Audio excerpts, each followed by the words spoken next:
Well, we lost a legend over the weekend. Roger Corman has passed away at 98, but he leaves behind a lasting legacy. Thought it'd be good to go back and visit one of my favorite documentaries about filmmaking, 2011's Corman's World. Roger Corman was just an average, ordinary guy. He was an engineer graduate from Stanford. He made the change to filmmaking after taking an engineering job that he didn't like.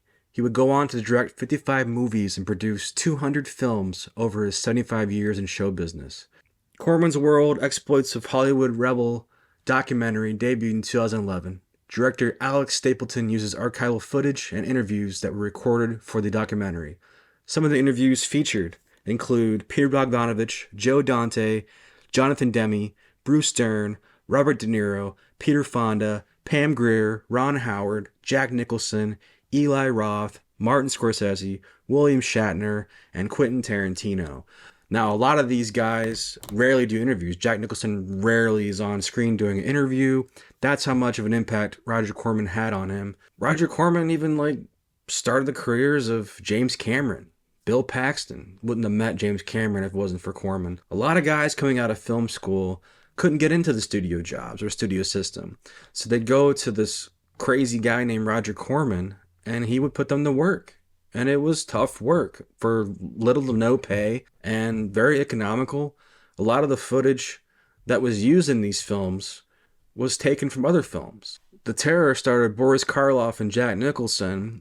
Boris Karloff's part in Targets by Peter Bogdanovich used some of the footage from The Terror. So a lot of the stuff was recycled and reused economically. That way he could save money on budget and make some sort of profit to make the next film. A lot of these films would go into these drive-in movie theaters or B movie screens, and audiences would go and see them. Or they'd make a profit at home video on, VHS, DVD. And most of Roger Corman's movies made money. Never lost money on a film. And he continued to produce films even at the end of his career. One of Roger Corman's most controversial films was The Intruder, starring William Shatner.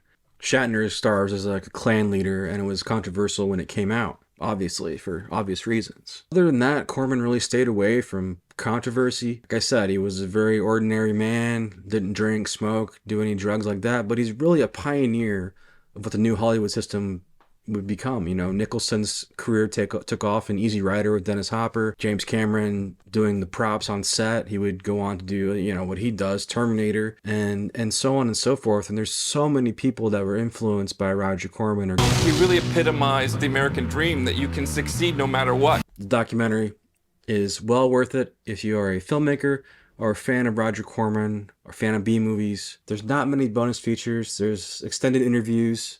It's about 13 minutes long. They're kind of extra scenes, deleted scenes. Then special messages to Roger, a 12-minute featurette, and a trailer. But overall, the interviews here supplied and the craziness that is Roger Corman, I truly believe that the subject matter of Roger Corman, the whole film school of Roger Corman, his group, his influence, and the rise to stardom of some of the names, I think it's all going to lead to some sort of mini series in the future that will be hopefully well done. But rest in peace, Roger Corman. Thank you so much for your impact on independent cinema, B movies, and filmmaking in general. You've inspired not only myself, but obviously others. Have you guys seen Corman's World? Let me know in the comments below your thoughts on Roger Corman in general, maybe your favorite Corman films. And as always, this has been Return of the Disc. I'm Dan.